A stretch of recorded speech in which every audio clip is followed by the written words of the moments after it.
Welcome to Hack the Entrepreneur, the show which reveals the fears, habits, and inner battles behind big-name entrepreneurs and those on their way to joining them. Now here is your host, John Naster. Welcome back to Hack the Entrepreneur. I am so glad you decided to join me today. I'm your host, John Naster, but you can call me Johnny. My guest today is a blogger, food enthusiast, and entrepreneur. Along with her husband and business partner, they've created The Pinch of Yum and Food Blogger Pro. My guest spent the last 5 years teaching elementary school by day and blogging about food by night. She always went back and forth about becoming a full-time blogger, but in June 2014, she officially made the jump to living this crazy work for yourself and talk about food online dream. Now, let's hack Lindsay Ostrom. So you're racing against the clock to wrap up 3 projects, prepping for a meeting later in the afternoon, all while trying to tackle a mountain of paperwork. Welcome to the life of a freelancer. Challenging? Yes, but our friends at FreshBooks believe the rewards are so worth it, and I fully agree.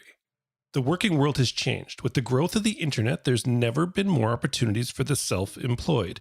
To meet this need, FreshBooks is excited to announce the launch of the all-new version of their cloud accounting software. It's been redesigned from the ground up and custom built for exactly the way you work. Get ready for the simplest way to be more productive, organized, and most importantly, to get paid quickly. The all-new FreshBooks is not only ridiculously easy to use, it's also packed full of powerful features.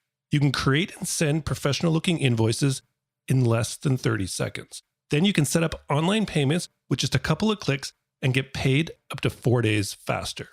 Then you can see when your client has seen your invoice and put an end to the guessing games. FreshBooks is offering you a 30-day unrestricted free trial. To claim it, just go to freshbooks.com/hack and enter Hack the Entrepreneur in the How Did You Hear About Us section. That's freshbooks.com/hack.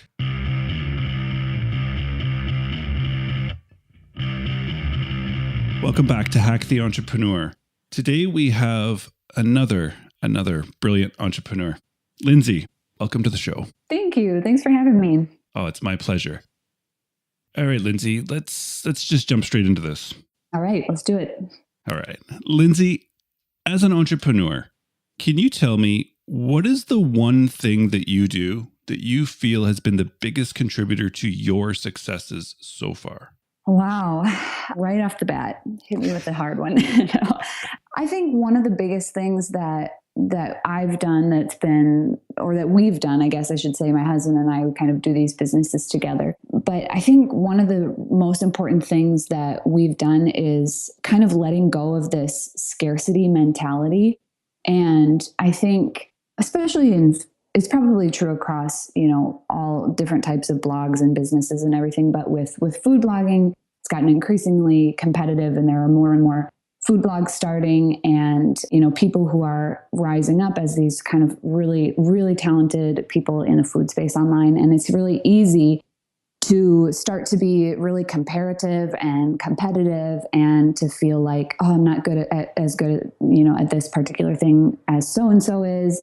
So I think for me, one of the most important things that I've done to be able to kind of like move past that tension is to just get over this scarcity mindset that like there's only so many people and there's only, holding tightly to this idea like it has to be me, or I have to be the best, or I have to be, I have to have the most of this, the most followers. And I think when you let go of that, it frees you up to do better work. And it's kind of this idea like if somebody else is successful. Letting go of the scarcity mentality. And you are in, like you said, a very, very competitive sort of space. But would you think that online in these sorts of markets that you're in, a business podcast like I've entered a super, super heated space, do you think that there is maybe even competition as we know it or as we knew it doesn't even exist anymore? Yeah. I mean, can you kind of explain what you mean by that a little bit more? Like, to me, it's if somebody is going to read Pinch of Yum, they're not just going to read Pinch of Yum. They're going to read probably 20 other food blogs because they're obsessed with that. Yeah. People who listen to business podcasts, it's not like, well, I have my favorite. I'm never listening to another one. So when John comes out with one last year, I'm never going to listen to it. They're obsessed with it. People get really into what they're into. Does that make sense? Yeah. Yeah, for sure. And that's like something that we, talk about a lot. And I think it's that same idea of, we always say like a rising tide lifts all ships, but just the idea that like, as we get better and as people around us get better, like the industry as a whole becomes a better place for, for food bloggers and people who are doing this.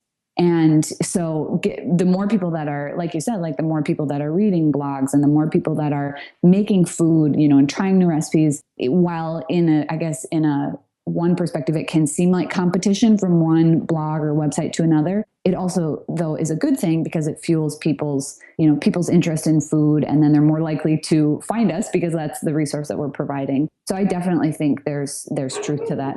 Yeah, excellent. So you were a teacher. You were a fourth grade teacher, and you spent, I believe, 5 years teaching, and then on the side or at night or on weekends blogging, until you could finally go just this past year full time. So when was it along this journey that you sort of realized, or why was it that even when you were a teacher, what caused you to want to step outside of, like, you had gone to school, you had gone through the whole process to get a good teaching job. Mm-hmm. What made you want to veer off of that path and try something else? Well, I think our story with, starting Pinch of Yum and kind of like building this as a business is just so atypical because it was never started with the intention to, make it into a business or like make it into something. So when I started it, I never, ever, ever had an idea like I'm going to leave my teaching job and do this. It was kind of like, hey, I have spare time on the weekends and, I like to cook dinner when I get home from work in the evenings. And so it was this natural like outpouring or kind of like putting on display of the things that I was passionate about and the things that I was doing, kind of this creative outlet that was served as just a hobby. And I think that like we saw that the tension build on that as, I love what I was doing with teaching. I, still am really passionate about education. And I just really, really felt like that was meaningful work for me. And so when the blog started to actually like become a thing that was earning money and it was a business more than just a hobby, that's when we started to feel this tension of like, okay, what do we really want to be doing? And we see this kind of like sky's the limit, mentality with the blog. But I also loved what I was doing. And so it was really hard. There was probably like I would say a year and a half to 2 years when the blog income had, surpassed the income that I was making teaching, but it was just like too hard for me to leave teaching. I was, so it wasn't just about like the starting of a business and, I can't wait to leave teaching and all that. Honestly, in a million years, I never would have guessed that I would have been here. And I actually think that that's like contributed for us anyways. I know it's not for everybody. It doesn't work that way for everybody, but for us, that's contributed to the success that we've had with the business because, it's this idea of like the happiness advantage, and I'm doing work I love and I'm just doing this blog as a hobby. It's just like a labor of love. I'm willing to work on it all the time because it feels like a hobby. And it doesn't feel like something that, like I'm a slave to this thing because I have to be. It was just something I really enjoyed. And that was kind of, I guess, that was the primary motivation for me in working on it for the first, like, I would say 3 to 4 years. Wow. The happiness advantage. Yeah. I like that. Yeah. There's actually a book that I read that's called The Happiness Advantage. I can't remember the author off the top of my head, but really good book. Just this concept of like the importance in investing in your own happiness and, keeping yourself doing the things that you love and how positively that correlates with your performance in your work and just in your life in general. So yeah, really good book. I'd recommend that. That's excellent. So you never thought you would do this as a business, yet it's not luck involved. Like, was there, or did you or your husband have experience in blogging? And if not, where did you figure this whole process out? Yeah, I think a lot of it is just trial and error. And that's actually contributed or like been a huge part of why we've ended up building the businesses the way we have. But when we started, like there weren't a lot of resources available for as far as like how you can make a food blog into a business. And that was, and I think like my husband, he was really interested in that. That was, for him, that was like in line with the happiness advantage. Like he was very interested in that, wanted to learn about that, and kind of had these ideas, but I had the actual platform, like the actual blog for him to try these different things out. And so kind of together, we started working on trying out these things that he was hearing. Not necessarily about food blogging. I mean, I think the message we heard pretty clearly about food blogging was like, you can't make this into your living. Like you can't, like this cannot be done. And so for him, he's like, I don't know, I think we should try this. And then kind of through trial and error and figuring out what's worked and what hasn't worked, sharing that then has really been kind of a huge part of how we've built our businesses, and saying, really valuing transparency and saying, this is what works and this is what doesn't, because we know that that's valuable information for people. And we know that that's, something that we can kind of anchor our business around. So, but when we started, I mean, for me, like I don't even think I knew what a blog was or like that was a thing. And it was really this marriage of like in more ways than one, because we're literally married, my husband and I, but like, this marriage of my excitement about food and like my willingness to show up every day and post and like developing this platform. And then his interest in the strategy side of it in terms of building it as a business, and kind of the coming together of both of those was, I feel like, kind of how that process looked. Excellent. Trial and error. You seem to keep mentioning this.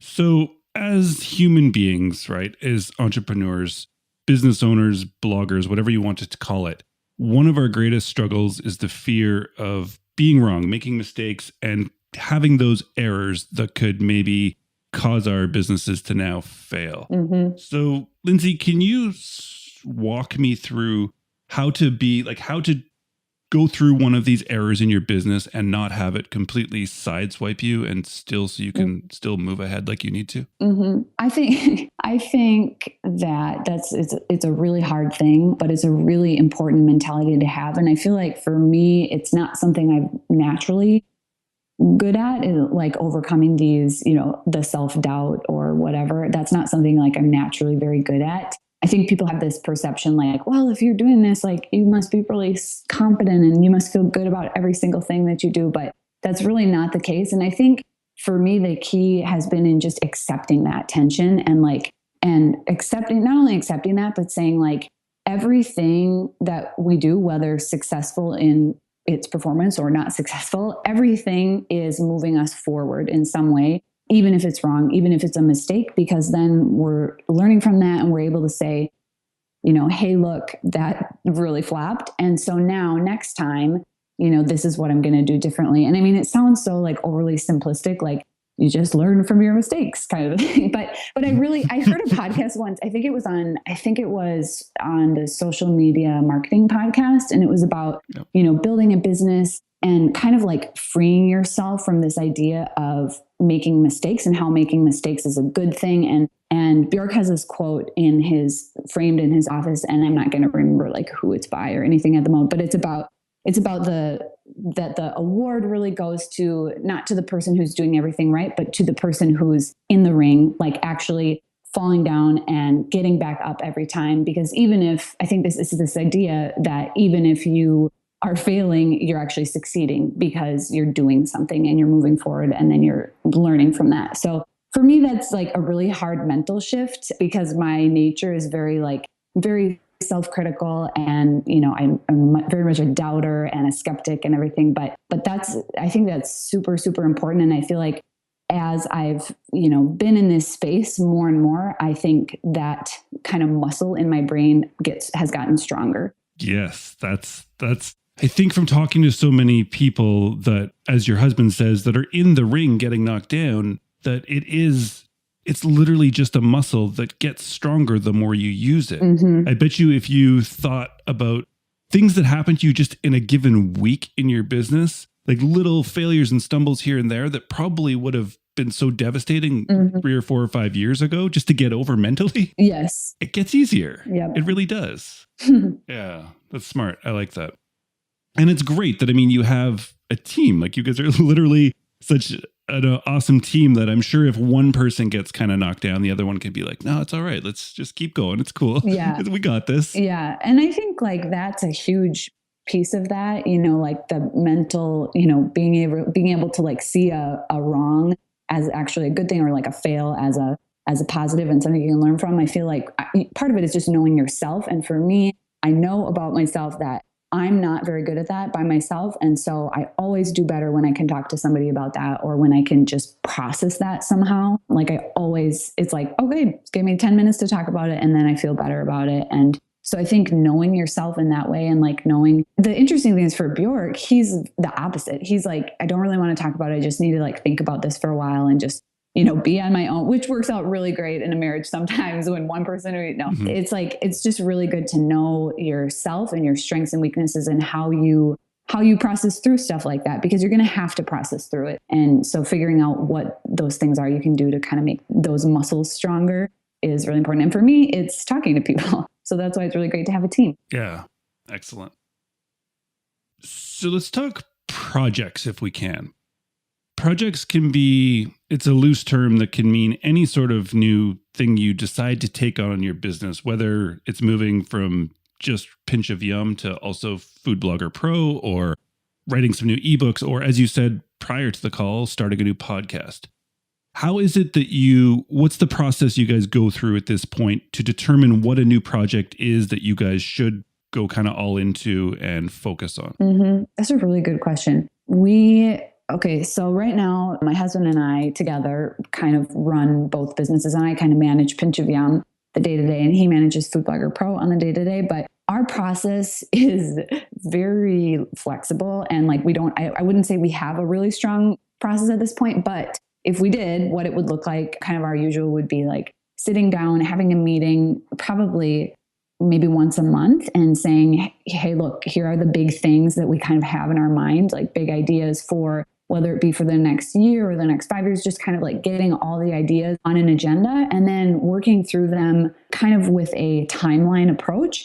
So one of the things that's what we just did at our most recent meeting a couple of days ago, was we kind of took all these big ideas and laid out, literally, like I just took a big piece of chart paper and drew out a timeline. And then we kind of said, okay, where does it make sense for each of these things, and or does it make sense at all? Because one of the things that you can learn really quickly, and I've definitely learned as an entrepreneur, is that you're just like drowning in opportunity. Like there's an idea around every corner, and you have all these different great plans and these great, new things that you want to do, but it can become analysis paralysis where you never actually take action on any of it because you're just thinking about all the ideas. And so we really struggle with that a lot. And I think this timeline approach is really helpful to us, where when we plot out, we kind of take the most important pillar things that we feel like are in line with our business and our goals for each of the businesses, and then plot those out on a timeline, and then say, hey, look, we actually don't have time for this kind of side project, and or it doesn't align with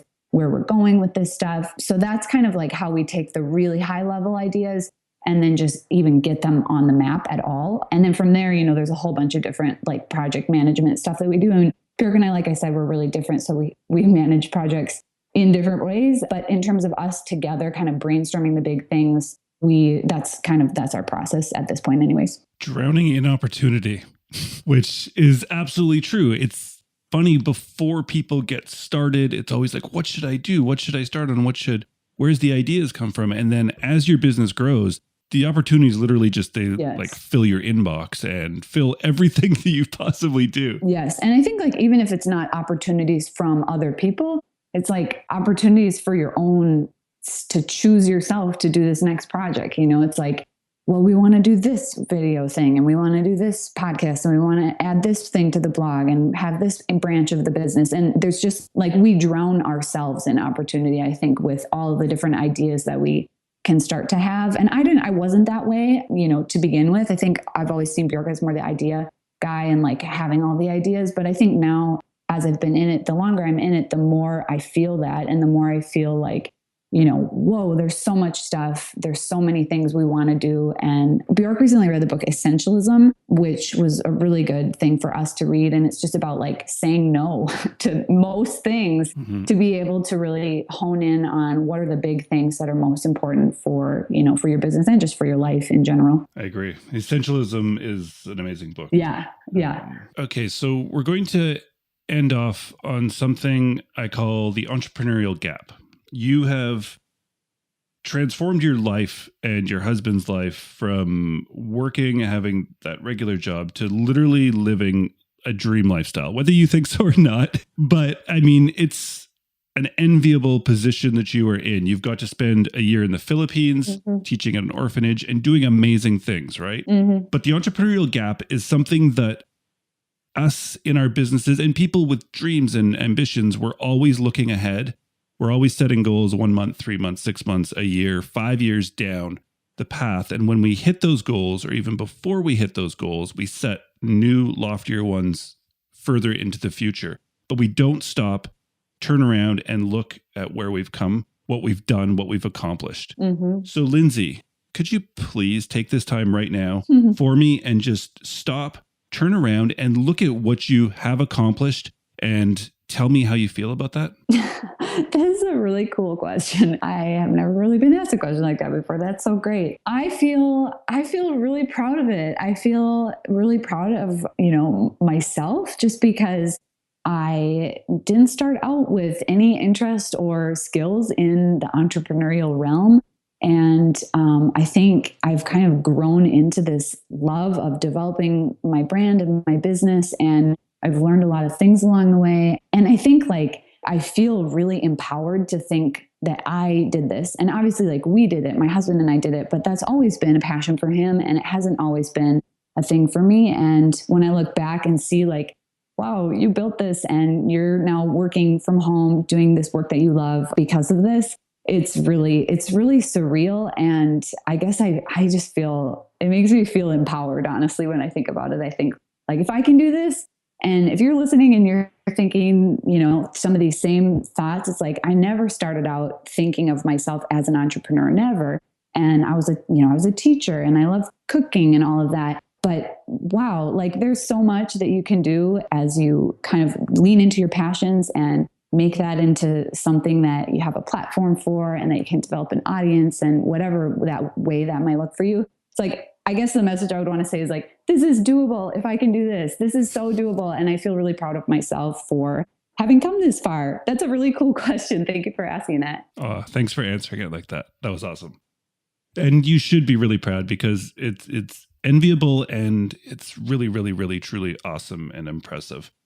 So Lindsay, we got to talk about you and your businesses in passing. Can you now leave the listener by telling them specifically where they can find out more about you? Yeah, my blog is pinchofyum.com. And then we have also a membership website that's for food bloggers or people who want to start a food blog, and that's foodbloggerpro.com. And then on social media, my favorite social media outlets are Instagram, and I'm at pinchofyum there. And then I also am recently on Snapchat, which I feel kind of cool about. So that's my handle there is I don't even know if you call it a handle. That's how new I am to Snapchat, but it's Snapchat and any other social channels. Or sorry, it's Pinch of Yum. It's not Snapchat. Oh my gosh, it's Pinch of Yum. And then all my other social channels are also Pinch of Yum. Wow, total dork moment. Very cool. I will link to your sites and your Instagrams and stuff on the show notes so everyone can track you down. And thank you for sharing with us today. So Lindsay, just thank you again so much for taking the time, and please keep doing what you're doing because it truly is awesome. Thank you so much, John. I really appreciate it. FreshBooks makes ridiculously easy to use cloud accounting software that helps over 10 million entrepreneurs like you and I deal with all of the paperwork of running a business. Things like formatting and sending invoices, making sure you get paid on time, keeping track of receipts, and staying organized for tax season. For your 30-day unrestricted free trial of the cloud accounting software used by over 10 million self-employed professionals, go to freshbooks.com/hack and enter Hack the Entrepreneur in the How Did You Hear About Us section. Lindsay, thank you so much. I appreciate you joining me. I appreciate your story and just your sincerity in what you're doing. And it was really, really fun to talk to you. So Lindsay runs, she's gone from teacher, this job that people spend a lot of time. You go to school, you get an education, and you become a teacher. It's typically not something you then move from to become a full-time blogger. I love it. It's a brilliant story. It's, to me, that just kind of encompasses the the power of the internet and the way it changes people's lives when they decide to just step up and do it. So I love the story. It's great, Lindsay. Lindsay said a lot of smart things during our conversation. We spent about 24 minutes talking, and there was a lot of stuff said and a lot of smart things. She really hit on a lot of just really, really smart points. But she said one thing, didn't she? She did. She said that one thing that really, really stuck out. Did you get it? Did you hear it? Let's do it. Let's find the hack. I think people have this perception like, well, if you're doing this, like you must be really confident and you must feel good about every single thing that you do. But that's really not the case. And I think for me, the key has been in just accepting that tension and accepting, not only accepting that, but saying like everything that we do, whether successful in its performance or not successful, everything is moving us forward. And that's the hack.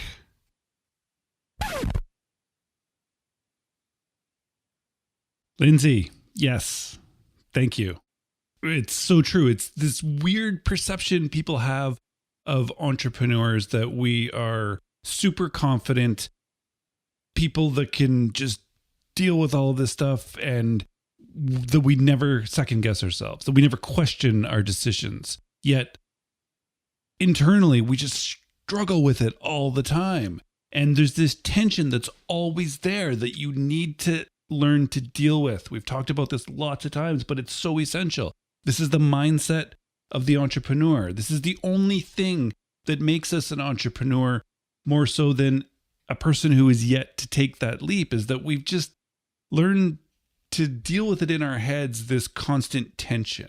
And we've learned to, I guess, make it look like from the outside that we're super confident.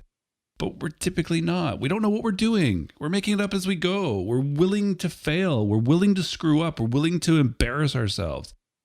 Yet somehow we don't care. Although we do. It just seems like we don't care because when we do, we just kind of get knocked over. We get back up and we do it again. And it's just the way it works. But honestly, we don't know what we're doing. Trust me, we don't. We know after we do it. We don't know while we're doing it. We don't know before we're doing it. It's just the way it is. And it's just key. And I'm glad Lindsay brought that up because, we don't have this confidence that someone might think we do. It's just the dealing with the tension. And thank you, Lindsay, so much because, talking to you, it sounds like you're uber confident and just like you know what you're doing, you know what your next steps are. But I appreciate that you admit that there's this internal struggle all the time. And it's not just you, it's not just me. It's all of us. We all deal with it. It's being human and creating just things that put us out there and put us out in front of people. It's that exposure is always going to cause that tension. And you just got to deal with it. It's fun. It really is. It sucks at times. It keeps you up at night. Sometimes it wakes you up early in the morning, but it's fun. Well, what else have we got to do, right? So just thank you so much, Lindsay. All right. This is fun. This is always fun. Why is this always so much fun? I don't know. I'm so glad you're out there. I honestly am. And stop by the website, hacktheentrepreneur.com if you haven't yet. Even if you have, we're always sending out updates. It's a great place to be over there. Get on my newsletter, I guess, if you would like. Come on. It's great. Every Sunday afternoon, I'm sending out my work. But either way, I really appreciate you listening to the show. And I know there's so many podcasts out there. It's mind-blowing right now. And it means so much that you are there listening to me and my guests talk about the things that really get us excited and fired up. So thank you again and have yourself a great day. And until next time, please keep hacking the entrepreneur.